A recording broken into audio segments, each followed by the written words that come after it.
Harvard বিশ্ববিদ্যালয়, যেটাকে বিশ্বের সর্বোচ্চ বিদ্যাপীঠ হিসেবে মনে করা হয়, সেখানে এখন আর বিদেশি স্টুডেন্টরা, বিদেশ থেকে কেউ সেখানে পড়তে যেতে পারবে না।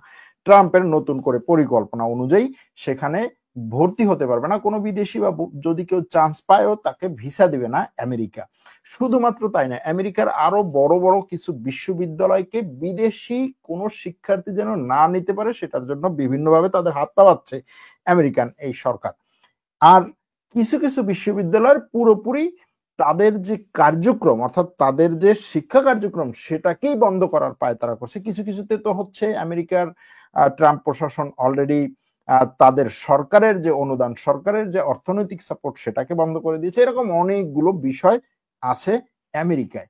ইউরোপে অনেক ঘটনা ঘটছে। ইউরোপে ইউক্রেন রাশিয়ার যুদ্ধ নিয়ে এবং ইউক্রেন রাশিয়ার যুদ্ধের বাইরেও ইউরোপে কিছু ঘটনা ঘটছে, যেই ঘটনাগুলো ইউরোপের ভবিষ্যৎকে শেপ দিবে, আকৃতি দিবে এবং ভবিষ্যৎ নির্ধারণ করবে। যেমন ধরুন, ইউরোপ একটা সময় ছিল হচ্ছে অভিবাসীদের জন্য স্বর্গরাজ্য। সেই ইউরোপ এখন অভিবাসীদের জন্য, প্রত্যেকটা ইউরোপীয় দেশ অভিবাসীদের জন্য তার আইন কানুন অনেক কড়া করছে, অনেক কঠিন করছে। এমনকি এমন কঠিন করছে যে পরবর্তীতে আপনার মনেই হবে না যে এই ইউরোপীয় দেশে আমি যাই বা এখানে যাওয়াটা আমার ঠিক, এরকম একটা পর্যায়ে যাচ্ছে তারা আস্তে আস্তে।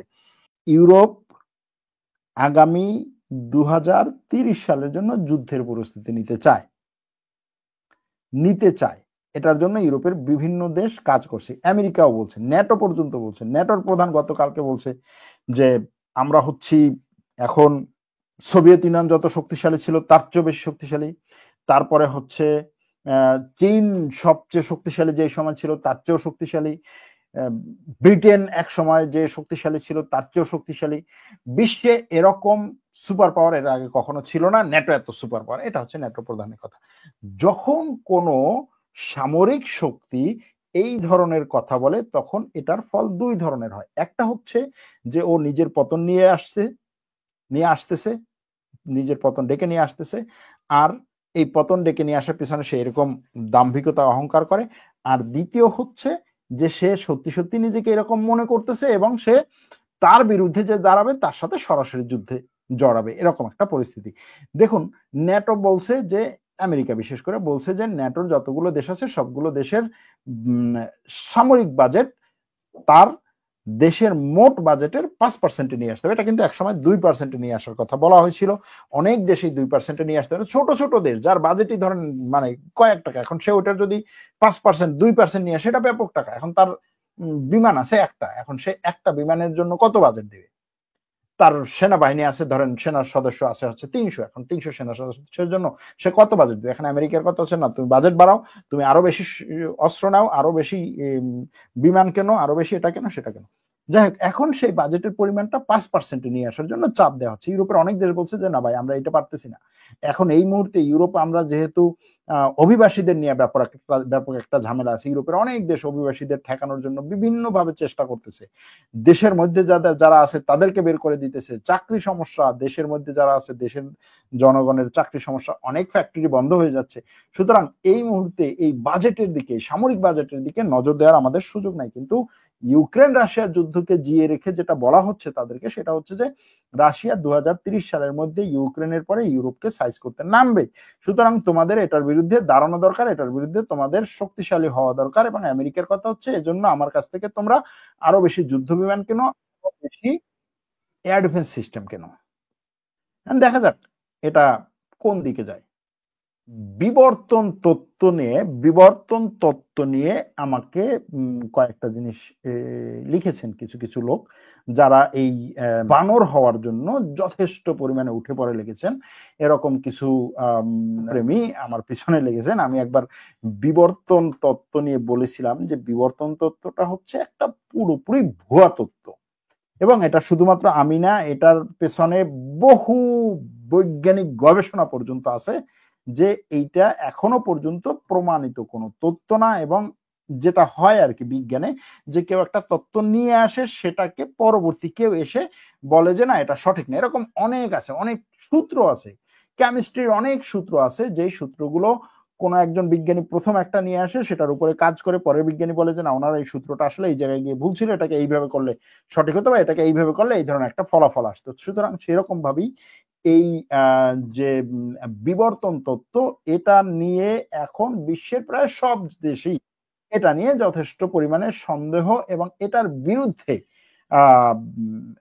অনেক তথ্য উপাত্ত প্রমাণ সহ এটা নিয়ে কাজ করছে, এবং সেগুলোর ব্যাপারে যথেষ্ট পরিমাণে স্টাডি, সেই স্টাডির ফলাফল, বই, গবেষণা বই অনেক আছে। যাই হোক, এখন এই কিছু লোক তারা হচ্ছে এই বিবর্তন তত্ত্বর জন্য, অর্থাৎ বানর হওয়ার জন্য, নিজের পূর্বপুরুষ যে বানর ছিল এটাকে বিশ্বাস করার জন্য উঠে পড়ে লেগেছে। পৃথিবীর নাকি 98%-এর অধিক জীববিজ্ঞানী এটাকে সমর্থন করে। কোথায় পেয়েছেন আপনি পৃথিবীর 98%-এর অধিক জীববিজ্ঞানী এটাকে সমর্থন, কোথায় পেয়েছেন 98%? যাই হোক, এই বিষয় নিয়ে আজকে লাইভে না, এর আগেও কয়েকজন আমাকে লিখেছেন যে আপনি এটা নিয়ে যে বলেছেন এটা আসলে, এখন জিনিসটা হচ্ছে কি, আপনার মাথার মধ্যে কিছু জিনিস ঢুকিয়ে দেওয়া হয়।